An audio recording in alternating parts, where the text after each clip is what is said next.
Olá, meus amigos do Direito Penal em Foco. Foca no penal aqui só um pouquinho, porque para esta semana eu separei um tema muito interessante. Por que quando uma pessoa é pega, é flagrada, subtraindo um alimento para matar a sua necessidade, para saciar a sua fome ou para matar a fome de seus familiares, por que essa pessoa é presa? E será que essa pessoa pode ser condenada criminalmente por conta disso? Essa pergunta eu recebi de uma das inscritas aqui no canal, lá nas minhas redes sociais. Eu fico muito feliz quando isso acontece, porque é sinal de que os nossos vídeos aqui estão sendo do agrado de todos. Se você quiser fazer perguntas também, pode me procurar lá no Instagram, é só escrever Victor Emídio, que está facinho de encontrar o meu perfil por lá. Mas vamos lá, respondendo a pergunta. Uma pessoa, ela está com fome, está faminta, e aí no desespero já não sabe mais o que fazer. Ela vai, por exemplo, num supermercado, numa padaria, num açougue e subtrai determinados alimentos para saciar a sua fome. O problema é que essa pessoa é pega em flagrante, é presa e é conduzida à prisão por conta disso. Será que essa pessoa ela pode ser condenada criminalmente por conta disso? Bom, antes de responder essa pergunta, a gente precisa esclarecer alguns pontos essenciais.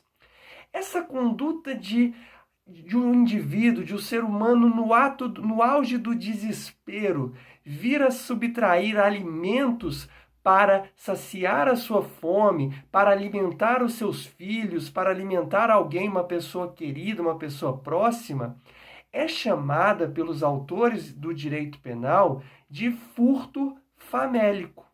O furto, eu já falei sobre esse crime aqui algumas vezes, é o ato de subtrair para si ou para outrem uma coisa alheia, uma coisa que pertence a outra pessoa e uma coisa móvel, ou seja, móvel é tudo aquilo que pode ser tirado de um lugar para o outro, pode ser deslocado de um lugar para o outro, sem sofrer nenhum prejuízo na sua quantidade, na sua qualidade, no seu valor e etc.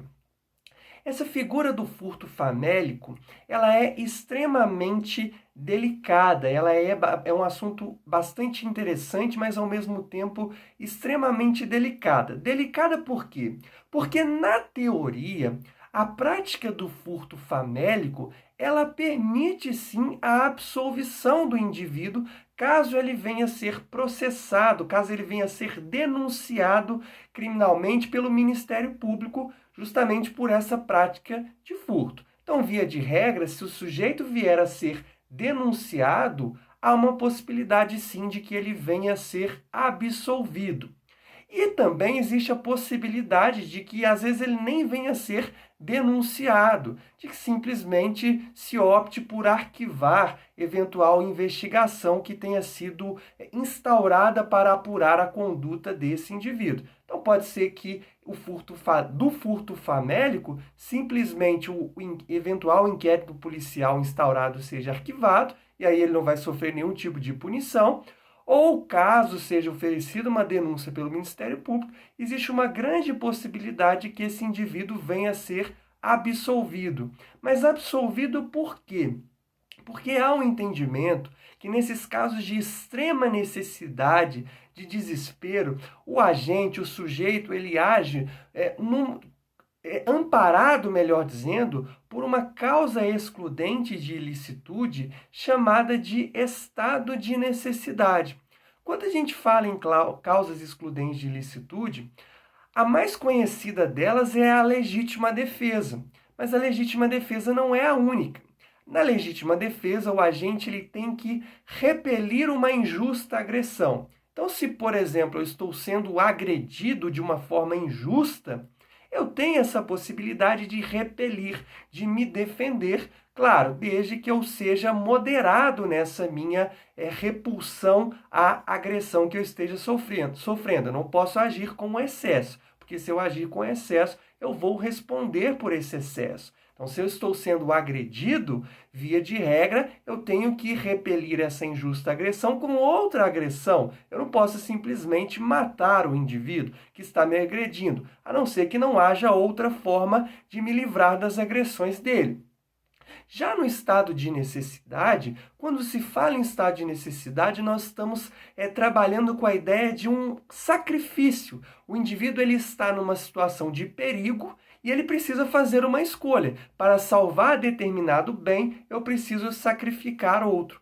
Então, no caso do furto famélico, o indivíduo, para salvar a própria vida, porque senão ele vai morrer de fome, ele acaba tendo que sacrificar o patrimônio de outra pessoa, subtraindo do patrimônio dessa outra pessoa alimentos.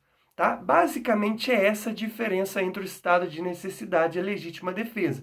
Legítima defesa tem uma injusta agressão e no estado de necessidade é uma exigência de sacrifício, de que o sujeito faça um sacrifício, porque não há mais outra alternativa e também porque ele está numa situação de perigo que não pode ter sido provocada por ele próprio. Então, por exemplo, se eu coloco fogo em uma casa e depois eu vou no meu vizinho e furto o extintor de incêndio dele para apagar esse incêndio que eu provoquei, eu não posso alegar estado de necessidade, porque fui eu que provoquei o incêndio.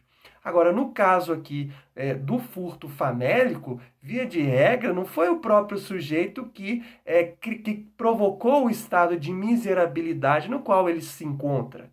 Não, é uma condição social. Então, por conta disso, é possível sim alegar estado de necessidade. Mas, como eu adiantei, isso é mais ou menos como a teoria funciona. Na teoria, o sujeito que furta para determinado alimento para saciar a sua fome, para matar a sua fome num ato de desespero, ele tem essa possibilidade sim de se livrar de uma condenação criminal. Mas na prática, essa situação não é tão simples assim, porque os tribunais, eles são bastante rigorosos com a demonstração da existência de uma causa excludente de ilicitude. Então, não basta só o sujeito alegar que subtraiu determinado alimento para matar a sua fome porque estava num estado de miséria social, não havia como ele obter o alimento de outra maneira. Não basta isso, não basta alegar. É preciso que ele demonstre a sua necessidade financeira, os seus problemas financeiros, as suas dificuldades financeiras. E muitas vezes é bastante difícil demonstrar essa condição, até porque são pessoas que normalmente não têm condições de arcar com um advogado e às vezes tem que procurar a Defensoria Pública. A Defensoria Pública, embora preste um bom serviço, não tem como fazer esse acompanhamento personalizado. Então, na prática, não é tão simples assim, não basta alegar, é preciso demonstrar a existência dessa causa excludente de ilicitude do estado de necessidade. E uma outra peculiaridade também, um caso que eu já vi, o sujeito ele furtou um determinado bem, vendeu esse bem e com o dinheiro da venda do bem que ele furtou, ele comprou o alimento para matar a fome, para se livrar da fome que ele estava sentindo.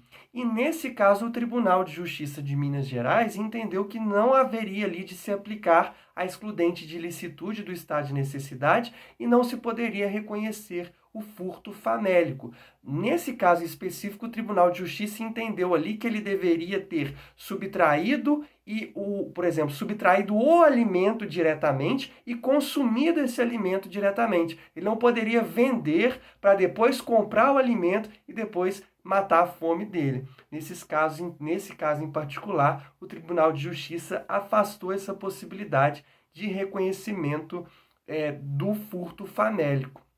Então, só para resumir, na teoria, esse furto famélico, a pessoa que furta para se alimentar, ela tem sim essa possibilidade de se livrar de uma condenação penal. Na prática, não é tão simples assim de demonstrar, mas volto a dizer, é possível sim, vai depender muito do caso concreto.